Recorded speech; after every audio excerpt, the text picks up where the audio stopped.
नमस्कार दोस्तों, इससे पहले वीडियो में हमने आपको बताया था कि कैसे सुखदेव जी का जन्म हुआ था, उनका उपनयन संस्कार कैसे हुआ था और वह कैसे बचपन से ब्रह्मज्ञानी और वैराग्यवान थे।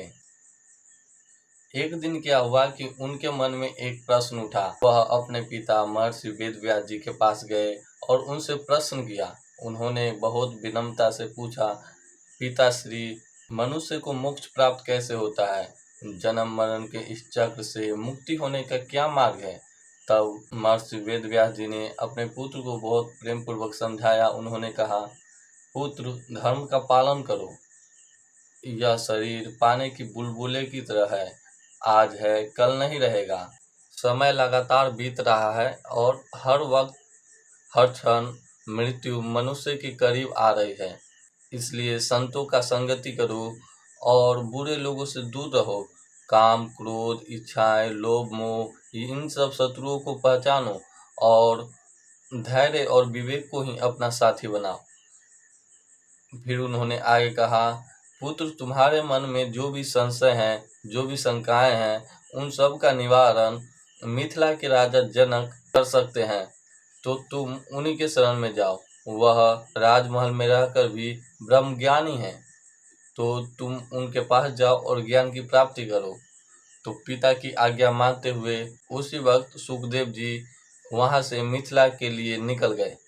रास्ते में उन्हें बहुत सी परेशानियों का सामना करना पड़ा, लेकिन वह थोड़ा भी विचलित नहीं हुए और अपने रास्ते पर चलते गए।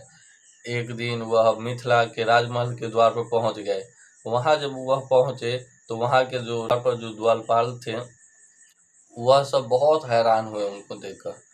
उन्होंने सोचा, सुखदेव जी तो बचपन से ही दिगंबर थे, बिना कपड़ों के चलते थे, जहाँ जाते थे, आत्मज्ञानी व्यक्ति थे।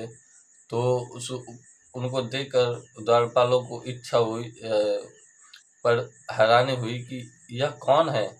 नग्न शरीर, केस खुले हुए, उलझे हुए और बहुत दिनों से यात्रा कर रहे थे, उनके केस भी पूरा उलझ चुके थे, बिखरे हुए थे। तो उनको कुछ शक हुआ। फिर उन्होंने, जब सुखदेव जी अंदर जाना चाहे तो उसने द्वारपालों ने उन्हें रोक दिया। लेकिन जब उन द्वारपालों ने उनको कुछ घंटों तक ध्यान से देखा, तब उनके तेज को जब उन्होंने देखा और उसके मुख पर जो शांति थी, उन शांति को जब उन्होंने देखा तो उनका मन बदल गया और द्वारपालों ने उन्हें पूरे सम्मान सहित जनक जी के पास राजमहल में ले गए। जब राजमहल में गए तो जब जनक जी ने इनको देखा तो उन्होंने एक निश्चय किया। उन्होंने सोचा कि मैं सुखदेव जी की परीक्षा लूँगा।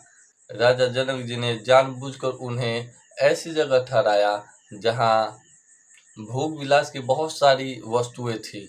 उनकी सेवा में बहुत सारी स्त्रियों को भेजा गया ताकि वो आकर्षण में फंस जाए। लेकिन सुखदेव जी तनिक भी विचलित नहीं हुए।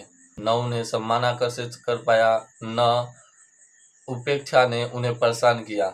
और जब राजा जनक जी ने अपनी पूरी प्रयत्न कर ली उनको सांसारिक मोह माया में उलझाने की, जब सारा प्रयत्न उनका असफल हो गया, तब उन्हें समझ में आ गया कि सुखदेव जी सच में ब्रह्मज्ञानी और वैराग्यवान हैं। तो दोस्तों, इसके आगे क्या हुआ मैं आपको अगले वीडियो में बताऊंगा, क्योंकि मैंने इतना तक ही की कहानी को पढ़ा है और इससे आगे का जब मैं आपको पढ़ूंगा तो आपको बताऊंगा। आशा करते हैं कि आपको यह वीडियो पसंद आई होगी। तो हमारी मेहनत आपको पसंद आई हो तो हमें सपोर्ट ज़रूर करें। मिलते हैं अगले वीडियो में, तब तक के लिए नमस्कार।